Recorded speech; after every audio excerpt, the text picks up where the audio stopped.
The first thing is that the president has told us to prioritize fighting inflation. First, the macroeconomic level. We're cutting spending. We're cutting spending in negotiations with people on the Hill. We're cutting spending with the advice of our IT consultant, Elon Musk. And then we're also looking into supply side things, like restoring Trump's tax cuts, maybe even expensing new factories so that there's an explosion of supply. If you have an explosion of supply and a reduction in government demand, then inflation goes way down. And then one of the things that you want to say is, well, when are you going to see it?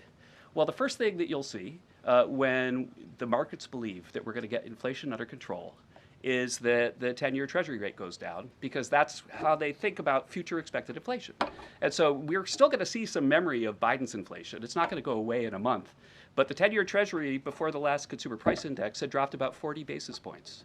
40 basis points because markets were optimistic about our ability to fight inflation. 40 basis points is kind of not a fun thing to say. Economists talk that way, I apologize. But the way to think about it is, for a typical mortgage, if that affects the mortgage rate, then it's going to save a typical family buying a house about $1,000 a year. And that's just in our first month. Okay. The second thing we've done is we've had a lot of trade talks. In fact, I was just meeting a minister from Mexico with Howard Lutnick just a couple of hours ago. And we're talking about reciprocal trade, and we're also talking about the fentanyl crisis. And so reciprocal trade is about our government treating other governments the way they treat us. We want trade to be fair. It turns out that Americans have been disadvantaged by foreign governments over and over, and President Trump wants it to stop. And the fact that struck me as most noticeable when I started to look at what President Trump was asking us to do is that last year we have data, U.S. companies paid $370 billion in taxes to foreign governments. $370 billion. Last year, foreign multinationals paid us $57 billion in taxes.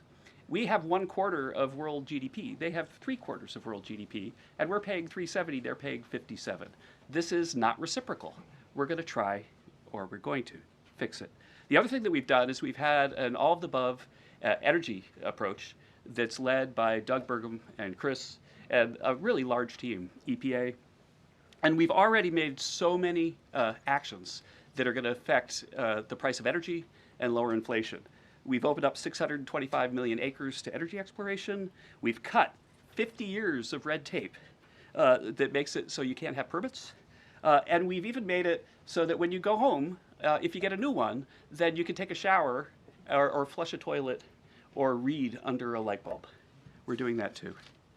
So finally, let's just think about like the facts that we can see right now that we think are awesome. So guess what? Small business optimism has gone up by the most ever since President Trump came in. ISM, which is the measure of what's going on in manufacturing, it's expanding again for the first time in years. CEO confidence is the highest it's been in years. And the reason people are thinking this is that our policies give people cause for optimism.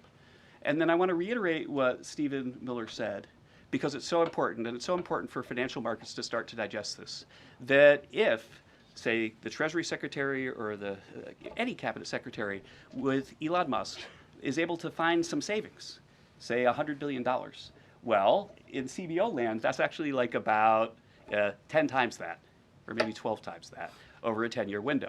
And so when you're thinking about the negotiations right now over reconciliation and thinking about, well, 4 trillion, 5 trillion, well, those numbers in terms of the savings are going to end up being small because of all the waste that we're finding.